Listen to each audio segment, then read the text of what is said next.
Today, friends, we are looking at things that Forza Horizon 5 needs to fix. These are pretty significant things for a lot of people, so let's talk about them. This one is an interesting one because BMW and a few other brands are missing from Forza Horizon 5. They've not yet been announced. They may be coming at a later date, but Alfa, Abarth, Bugatti, BMW, and of course Mini and Rolls-Royce, a bunch of others are completely missing from the list of cars that we've got so far. That's super weird considering the fact that BMW is normally one of the brands in my known experience that really just loves to be in games, to push their cars out there and really hear what people have to say. Clearly not right now. Is this because they've been experimenting with brand new designs, brand new styles of BMWs? They're not really sure where they want to go. You look at something like the 2 Series and it's looking horrendous, and you look at the 3 Series and it's not looking great either. But ultimately, they're trying different styles, and surely being in a game would help them decide that. There's so many cars that I don't even think about, even consider, until I drive it in a game and buy. We already know all this. We've spoken about this before with Toyota and Need for Speed, and honestly, it sounds like a similar deal. But there are multiple significant brands missing from the game so far. Will they come at launch? I hope so. Maybe they've just not announced everything yet. Will some come after launch? That's a possibility too. They could drip feed them through, or we could have had another Mitsubishi Toyota deal where we're gonna get them later on, maybe in the next game. Maybe never again. But don't worry, those Need for Speed boys know exactly how this feels. Either way, they need to be added back to the game.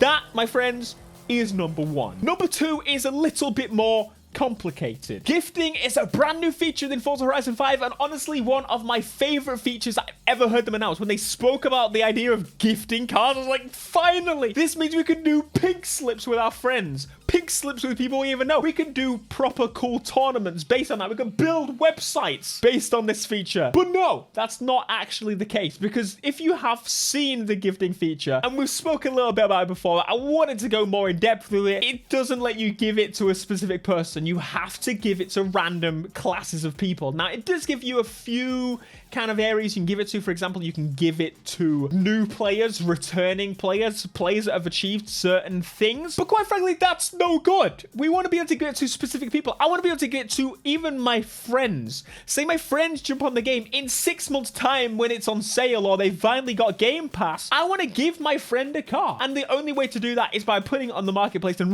making them rush. It is possible now. And that makes me think, like, I know why this is not specific gifting, because that's what spawns websites where you can put your cars up for sale for real money and gambling almost, and that is wrong. That should never be a thing. I hate it so much. It's not good for me, it's not good for you, it's not good for the developers. But if there's already a kind of way to do this by having the auction house as it is and having them so time limited sometimes and you have to buy them from the auction, it's already possible for this to happen.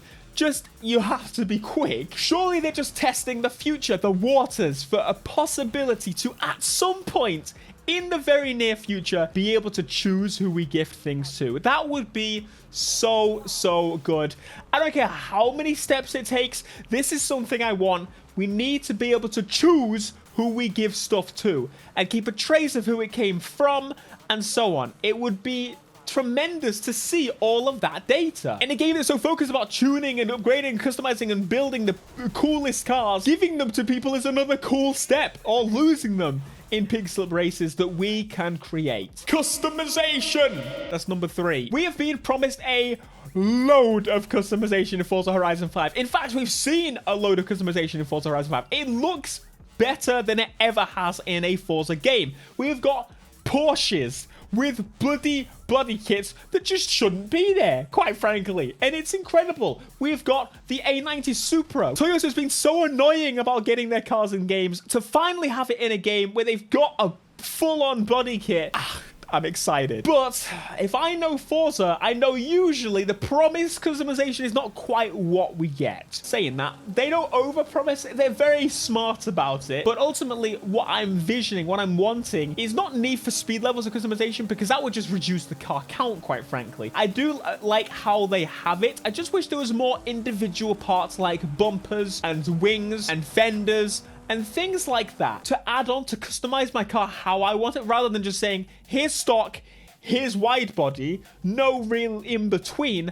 I prefer the middle. I want to pick and choose what goes where.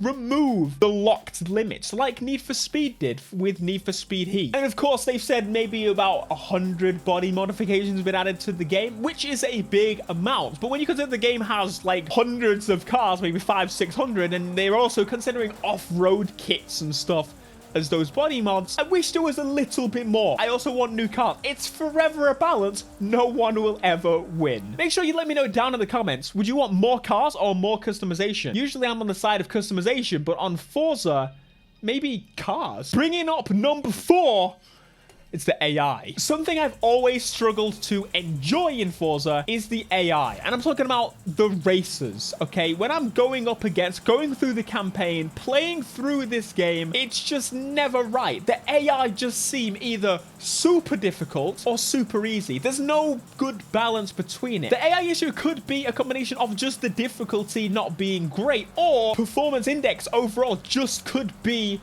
not really matching up as it should. Driver tasks is supposed to be based on my friends' driving abilities and how they drive, and kind of replicate that in my game or crew members or whatever. But it never seems to actually do that. They all seem to just kind of follow a basic line that is the driving line. If you put the driving line on, you can kind of see that they all just kind of crowd and position themselves away from each other around the line. They don't really take any risks. They don't cut corners. They don't spin out as much as they should. I've seen it maybe once or twice that they've actually had any problems, and usually it's caused by me. Like, give me some harsh acceleration, harsh braking, over braking, locking up of the wheels. I think the biggest issue with the AI and being too easy, too difficult, and no in between is mostly because, as I said, of the performance index that they have. I think in the difficulty of the AI should be considered if they're using all-wheel drive, rear-wheel drive, front-wheel drive, and how their tune is. If they're using a tune that's really popular, and there's a reason for that. And if they're not using a tune that's really popular, maybe scale back the UI a bit. This is why rubber banding in arcade games is usually quite acceptable in today's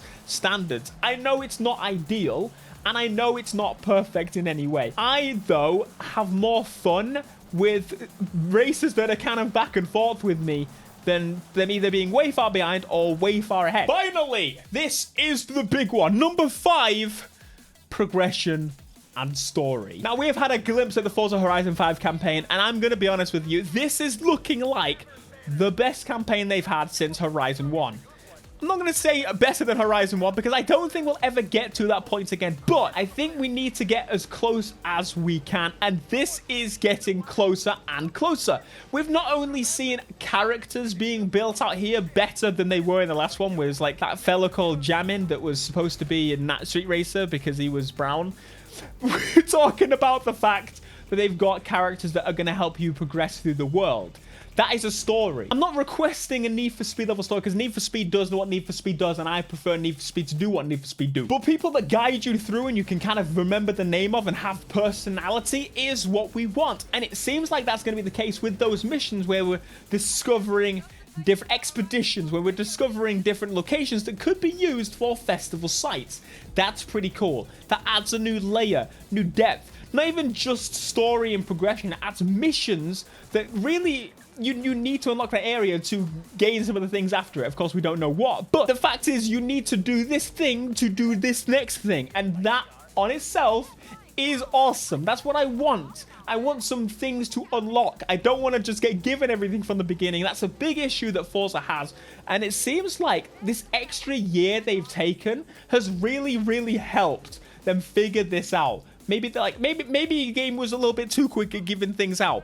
Maybe now we realize that, and we're gonna make it work, okay? Of course, overall, the game is looking really, really promising. I'm very excited to be playing Forza Horizon 5 in just over a month now, which is insane. Of the things I mentioned, which one to you stands out the most? And also, am I missing any? These are just my top 5, and of course, let me know yours down below in the comments. Something to remember is that we do have another Forza stream coming out on Monday, which is actually pretty close, which means we may hear more information about the game very, very shortly that may fill in some of these gaps. This is pre-release stuff, but we are a month away. We know so much about the game, But at the same time, there seems to be some holes that, as I said, are missing from the whole picture. So let's wait. Let's not jump the gun. Let's hope and pray at the same time that we do have some BMW, that we do have better AI, which they have touched upon, I must admit. But I need to see it and play it for myself. And honestly, it's not that far away now. Be sure to smash like, my friend. Subscribe if you're new, and I'll see you in the next video. Until next time, peace.